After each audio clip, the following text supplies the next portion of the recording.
Good morning students. मैं Shubhra Chaturvedi, assistant professor botany, government college Malpura. आज इस वीडियो में हम पर्ण के प्रकारों के बारे में अध्ययन करेंगे। सामान्यतः जो पर्ण होती हैं वो दो प्रकार की होती हैं, सरल पर्ण जिन्हें सिंपल लीफ कहते हैं व संयुक्त पर्ण जिन्हें कंपाउंड लीव्स कहा जाता है। सरल पर्ण वो होती हैं जिनमें पर्णफलक पूर्ण होता है, अर्थात बड़े आकार का पर्णफलक होता है और उसके जो किनारे के जो कटाव होते हैं या तो कटाव होते ही नहीं हैं और यदि कटाव होते हैं तो वो मध्य शिरा तक नहीं पहुंचते हैं। तो इस प्रकार की जो पर्ण होती है वो सरल पर्ण कहलाती है, जैसा कि इस चित्र में अपन को नज़र आ रहा है। दूसरी जो होती है वो होती है संयुक्त पर्ण, जिसे अपन कंपाउंड लीफ कहते हैं। कंपाउंड लीफ एक तरीके से अपन कहें कि सरल पर्ण में ही रूपांतरण के द्वारा संयुक्त पर्ण का निर्माण होता है।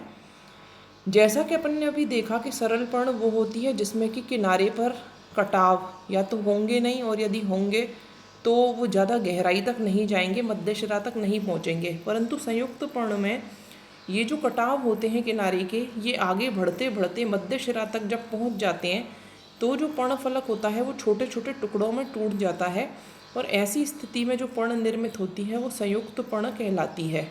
ये जो टुकड़े होते हैं, जो पर्णफलक के ही टुकड़े हैं, इनका आपस में एक दूसरे से कोई संबंध नहीं रहता और ये पिन्ना कहलाते हैं, जिन्हें अपन पर्णक भी कहते हैं या पिच्छक कहते हैं। और इस प्रकार की जो पर्ण होती है वो संयुक्त पिच्छाकार पर्ण कहलाती है। तो एक स्थिति तो वो होती है जिसमें कि सारे जो पिन्ना हैं वो मध्य शिरा पर सीधे ही जुड़े रहते हैं, तो जो पर्ण बनती है वो संयुक्त पिच्छाकार होती है। इसी का एक दूसरा रूपांतरण और होता है जिसे अपन हस्ताकार पर्ण कहते हैं।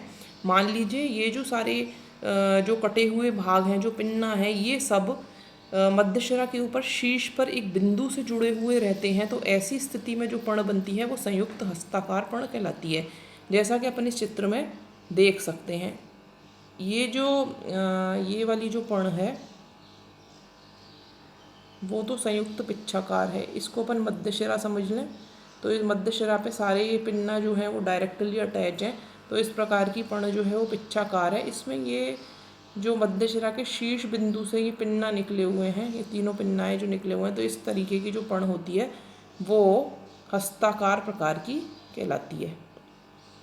अपन देखते हैं कि संयुक्त पिच्छाकार पर्ण के कौन कौन से प्रकार होते हैं। तो संयुक्त पिच्छाकार पर्ण जो होती है वो कई प्रकार की होती है। उसमें सबसे पहला जो प्रकार होता है वो एक पिच्छकी कहलाता है। एक पिच्छकी कौन सा होता है? ये जो सबसे पहला रूप होता है संयुक्त पिच्छाकार का, जिसमें कि ये जो पिच्छक होते हैं ये सीधे ही मध्य शिरा पर जुड़े हुए रहते हैं, तो इस प्रकार की पर्ण एक पिच्छकी कहलाती है। एक पिच्छकी प्रकार की जो संयुक्त पिच्छाकार पर्ण होती है उसको भी दो प्रकारों में बांटा गया है। एक होता है समपिच्छकी यानी पेरीपिन्नेट और दूसरा होता है विषम पिच्छकी यानी कि इम्पेरीपिन्नेट। समपिच्छकी पिच्छाकार पर्ण वो होती है कि जिसमें कि जितने भी पिच्छक होते हैं वो सब जोड़े में पाए जाते हैं। खासकर अपन इसको पहचानते हैं, इसके आइडेंटिफिकेशन का एक तरीका होता है कि अपन शीर्ष के जो पिच्छक होते हैं उनको देखते हैं। यदि शीर्ष पर उपस्थित पिच्छक जोड़े में है, जैसे कि अपन इसमें देखते हैं, ये जो शीर्ष वाले पिच्छक हैं यहाँ पर दो हैं, ये जोड़े में है, एक इधर है और एक इधर है। तो इस तरीके से यदि ये जोड़े में होते हैं, शीर्ष भाग में युग्म में उपस्थित होते हैं, तो ऐसी जो पर्ण होती है वो समपिच्छकी कहलाती है, जैसे केसिया फिस्टूला अमलताश इसका उदाहरण है। दूसरा होता है विषम पिच्छकी। विषम पिच्छकी भी एक पिच्छकी का ही प्रकार है। इसकी पहचान का तरीका ये होता है कि अपन को शीर्ष में देखना होता है। जब शीर्ष भाग पर ये एक पिच्छक नज़र आता है, एक पर्णक नज़र आता है जो युग्म में नहीं है, यानी अकेला है, सिंगल है, बाकी सारे तो जोड़े में हैं लेकिन शीर्ष पर एक है, तो ऐसी स्थिति में यदि अपन पिच्छकों की संख्या गिनते हैं तो वो विषम हो जाती है। यानी कि जैसे ऊपर वाली पर्ण है समपिच्छकी, उसमें 6 है और नीचे वाली में 7 है, तो ऑड नंबर में जब संख्या हो जाती है तो वो विषम पिच्छकी कहलाती है। जैसे मीलिया एजा डायरेक्टा कहते हैं, उसकी पर्ण विषम पिच्छकी प्रकार की होती है। अब इसमें जो दूसरा प्रकार है एक पिच्छकी के बाद जो सेकंड प्रकार है वो है द्विपिच्छकी। द्विपिच्छकी क्या होता है? जब मान लीजिए एक पिच्छकी जो पर्ण है उसके पर्णक और ज़्यादा कट जाएं, उनमें और अधिक कटाव हो जाए और कट के ये जो बड़े पर्णक है वो और छोटे पर्णक या पिन्यूल्स में बदल जाएं तो ऐसी पर्णक द्विपिच्छकी कहलाती है। इसको पहचानने का एक खास तरीका ये होता है कि अपन देखते हैं कि ये जो पहला ये वाली जो बीच में भाग है ये तो है क्या, इसको अपन मान लें कि मध्यशिरा थी, और इस पर ये जो दूसरी लाइन जारी होती है, ये दूसरी सेकंड, इसके ऊपर यदि लगे हुए हैं पिन्ना, जैसे ये जो पिन्ना है इसके ऊपर लगे हुए, तो ऐसी स्थिति में इस तरीके की जो पर्ण होती है तो द्विपिच्छकी कहलाती है। जैसे अकेसिया इसका उदाहरण है। तीसरा जो प्रकार है वो है त्रिपिच्छकी, यानी एक पिच्छकी हो गया, द्विपिच्छकी हो गया, उसके अगला जो चरण होता है वो त्रिपिच्छकी होता है। इसे ट्राइपिन्नेट लीफ कहते हैं। जब जो द्विपिच्छकी के पर्णक या पिन्यूल्स होते हैं और अधिक छोटे हो जाते हैं और अधिक कटपट जाते हैं और तीसरी लाइन पर जब लगे रहते हैं पिन्ना, यानी ये पहली लाइन है, ये दूसरी लाइन है और ये तीसरी लाइन है, जब थर्ड लाइन के ऊपर पिन्ना लगे हुए रहते हैं, जैसे थर्ड है इसके ऊपर जब पिन्ना लगे हुए होते हैं, तो ऐसी स्थिति में जो पर्ण होती है वो त्रिपिच्छकी कहलाती है। जैसे सहजन जो होता है, जिसे मोरिंगा अपन कहते हैं, उसकी पर्ण त्रिपिच्छकी प्रकार की होती है। और इसका जो चौथा और आखिरी प्रकार होता है वो बहुपिच्छकी या डी कंपाउंड होता है।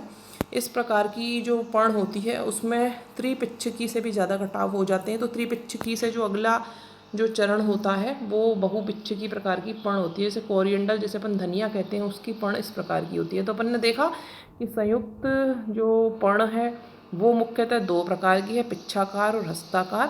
पिच्छाकार भी कितने प्रकार की है? 4 प्रकार की, जिसमें एक पिच्छकी, द्विपिच्छकी, त्रिपिच्छकी और बहुपिच्छकी है। एक पिच्छकी 2 प्रकार की है, समपिच्छकी और विषम पिच्छकी, और बाकी सब में से किसी के भी प्रकार नहीं है। अब अपन देखते हैं हस्ताकार प्रकार की। तो हस्ताकार जो संयुक्त पर्ण है, जो संयुक्त पर्ण का दूसरा प्रकार है हस्ताकार, इसके भी कई प्रकार होते हैं। जैसे सबसे पहला है दीर्ण हस्ताकार, जिसे पामेटिफिड कहते हैं।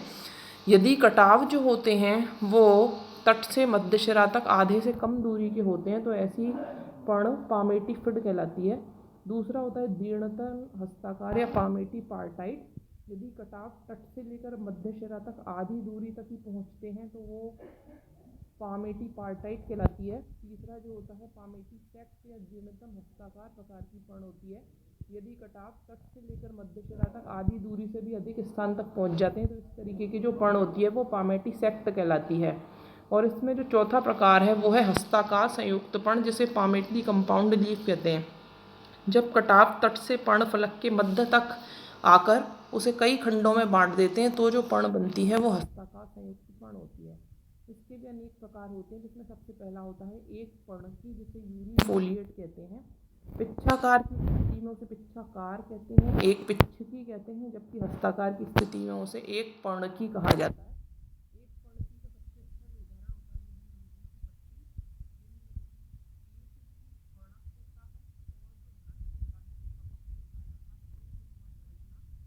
पर निकली हुई रहती है। दूसरा जो इसका अगला चरण होता है वो होता है द्विपर्णकी, जिसे अपन बाइफोलिएट कहते हैं। इसका सबसे बेस्ट उदाहरण जो है वो रेग्नेरिडियम की जो पर्ण होती है वो बाइफोलिएट प्रकार की होती है। जब संयुक्त पर्ण में 2 पर्ण उपस्थित होते हैं तो इस तरह की जो पर्ण होती है वो बाइफोलिएट या द्विपर्णकी कहलाती है। तीसरा होता है ट्राइफोलिएट या त्रिपर्णकी। जैसे अपन ने बेल पत्र की पत्ती देखी, बेल जैसे ईगल मार्मेलोस कहते हैं, उसकी पत्ती त्रिपर्णकी प्रकार की होती है। इसमें 3 पर्ण उपस्थित होती हैं। खट्टी बूटी भी इसी का उदाहरण है। चौथी जो होती है वो होती है चतुर्पर्णकी। जब हस्ताकार में 4 पत्रक उपस्थित होते हैं तो ऐसी पत्ती चतुर्पर्णकी कहलाती है। उदाहरण है इसका मार्सिलिया। और इसका जो आखिरी सबसे जो एडवांस प्रकार होता है वो मल्टीफोलिएट या डिजिटेट प्रकार की पत्ती होती है, जिसे बहुपर्णी कहते हैं। जब पर्णकों की संख्या 4 या 4 से भी अधिक हो जाती है तो ऐसी स्थिति में उस प्रकार की पर्ण जो होती है वो बहुपर्णी कहलाती है। इसका उदाहरण होता है बोम्बैक्स या एल्स्टोनिया। तो इस प्रकार इस वीडियो में अपन ने पत्तियों के प्रकार के बारे में पढ़ा। आगे की वीडियो में अपन इसके आगे की चीज़ें पढ़ेंगे। Thank you.